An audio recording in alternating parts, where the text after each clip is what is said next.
Akhirnya Edi Mulyadi ini dituntut selama 4 tahun penjara coba.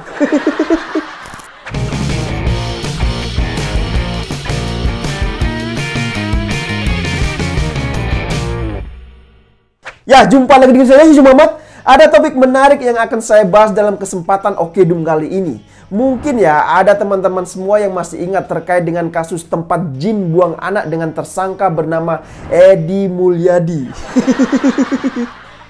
Ya, kemarin ini ya baru saja digelar sidang pembacaan tuntutan oleh pihak Jaksa Penuntut Umum atau JPU terkait dengan kasus itu. Nah, dalam sidang pembacaan tuntutan tersebut ya, akhirnya Edi Mulyadi ini dituntut selama 4 tahun penjara coba. Kasihan sekali Edi Mulyadi ini. Ya, tapi ini baru pembacaan tuntutan loh ya, belum vonis dari pengadilan. Apakah nanti benar bahwasannya vonisnya ini akan 4 tahun penjara? Atau jangan-jangan ya malah lebih berat dari tuntutannya?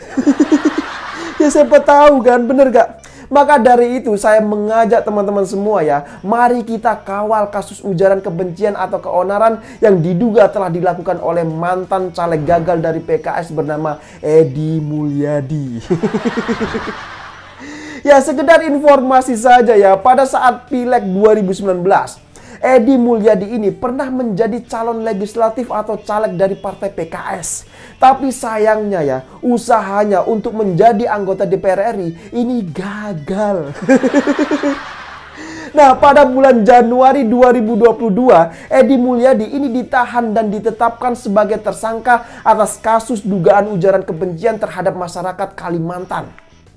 Ya, masih ingat kan saat itu adat masyarakat Kalimantan marah besar lantaran tidak terima jika Kalimantan ini dikatakan sebagai tempat jin buang anak. Nah, berawal dari situlah kemudian masyarakat Kalimantan ini mendesak rame-rame aparat penegak hukum untuk segera menangkap seorang Edi Mulyadi. Dan sekarang ya Edi Mulyadi akhirnya harus menerima atau menjalani ancaman hukuman selama 4 tahun penjara.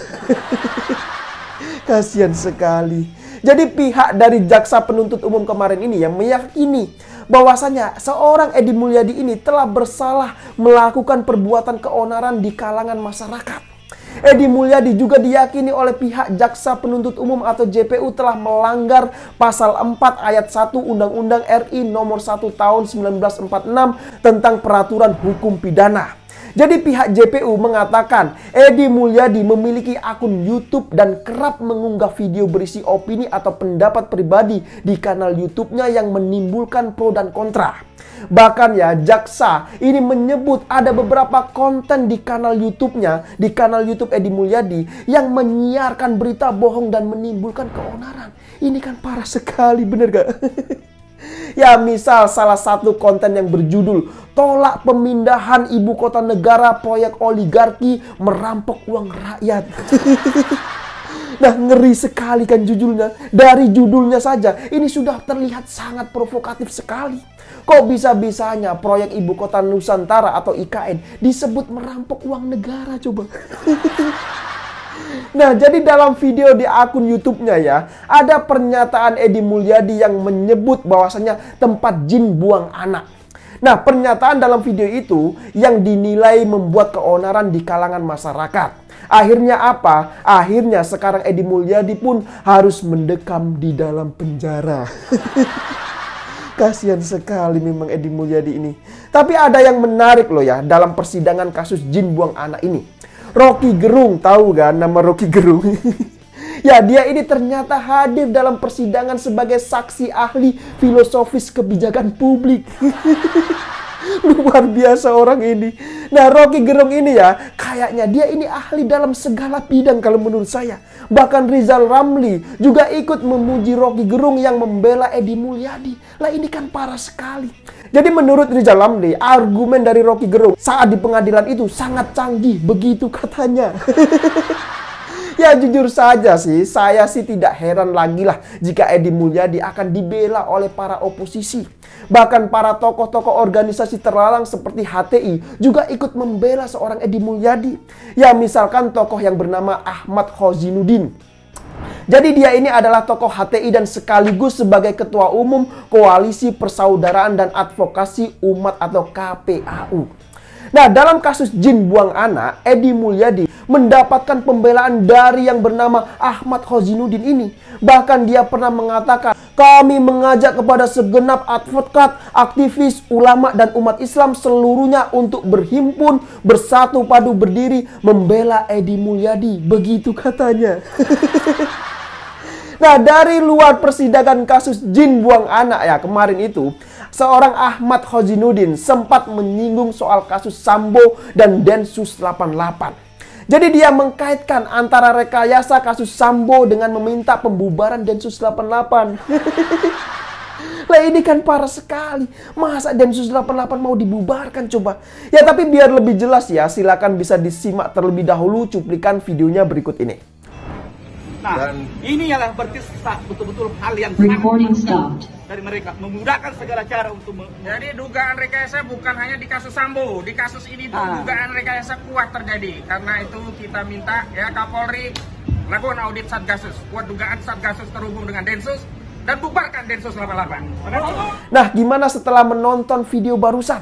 Lucu sekali kan melihat tingkah pola wajah-wajah afkiran itu. Lah kok bisa-bisanya ya mereka ini meminta Densus 88 dibubarkan?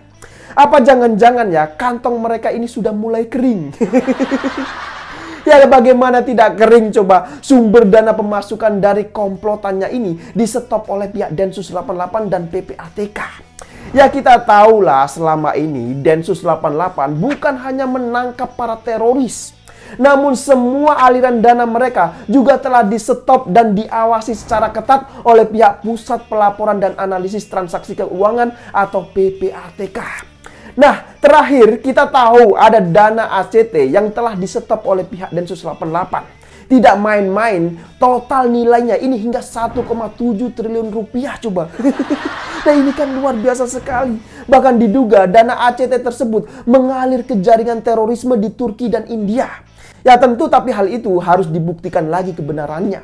Dan kalau dilihat bukan hanya dana ACT yang telah dibekukan, namun ya sumber dana kelompok Khilafatul Muslimin juga telah di-stop oleh pihak Densus 88 beberapa minggu atau bulan yang lalu.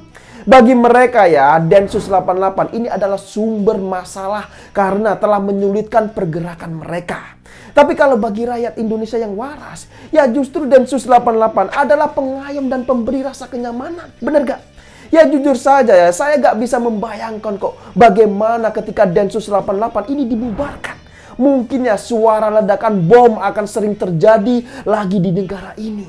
Ya naudzubillah min dzalik, semoga hal itu tidak terjadi. Mungkin ya sebagian dari kita ada yang belum sadar juga bahwa selama ini kita sudah jarang sekali atau bahkan juga tidak mendengar lagi suara ledakan bom. Pertanyaannya, mengapa semua itu bisa terjadi? Tentu saja semua itu karena kerja senyap dari pihak Densus 88. Jadi Densus 88 ini harus tetap dipertahankan, bukan malah dibubarkan seperti keinginan mereka. Ya kita yang di Indonesia ini tentu tidak mau seperti kejadian di Taliban. Ketika negara sudah dikuasai oleh kelompok yang pola pikirnya afkiran dan primitif, maka tinggal menunggu saja kehancuran negara ini. Coba bayangkan saja di Taliban sana ya, kelompok khilafah yang berkuasa ini sambil bebas menenteng senjata coba. Mereka bahkan tidak segan-segan untuk menghabisi nyawa rakyatnya apabila melawan penguasa. Nah, apakah kita yang di Indonesia mau dikuasai oleh kelompok seperti itu? Kan gak mau, bener gak? Bahkan berita terbarunya ya, penguasa Taliban saat ini sedang gencar-gencarnya menggedor pintu-pintu rumah warga untuk mencari wanita belia yang akan dijadikan budak seks. Nah ini kan parah sekali. Nah sekali lagi saya ingin bertanya, apakah kita semua mau Indonesia dikuasai oleh kelompok yang pola pikirnya primitif dan afkiran seperti itu? Kan tentu tidak mau, bener Kak? Jujur saja ya, kalau saya secara pribadi sangat-sangat menolak keras. Makanya kelompok-kelompok yang seperti itu di Indonesia harus dilawan secara bersama-sama. Yang menurut saya kelompok yang suka teriak ingin menegakkan khilafah itu hanyalah kelompok primitif yang akalnya tertinggal di zaman jahiliyah. Nah, jadi gimana? Apakah sampai di sini sudah paham semua? Ya silakan berikan komentarnya di bawah. Ya, saya kira demikian dululah opini singkat Okidum kali ini. Pesan saya, mari kita kawal terus kasus jin buang anak dengan tersangka bernama Edi Mulyadi. Ya, saya pikir itu tidak lupa saya ingatkan, jaga terus NKRI. Terima kasih buat yang sudah like dan menonton video ini dari awal hingga akhir. Dan sampai jumpa di episode Okidum selanjutnya.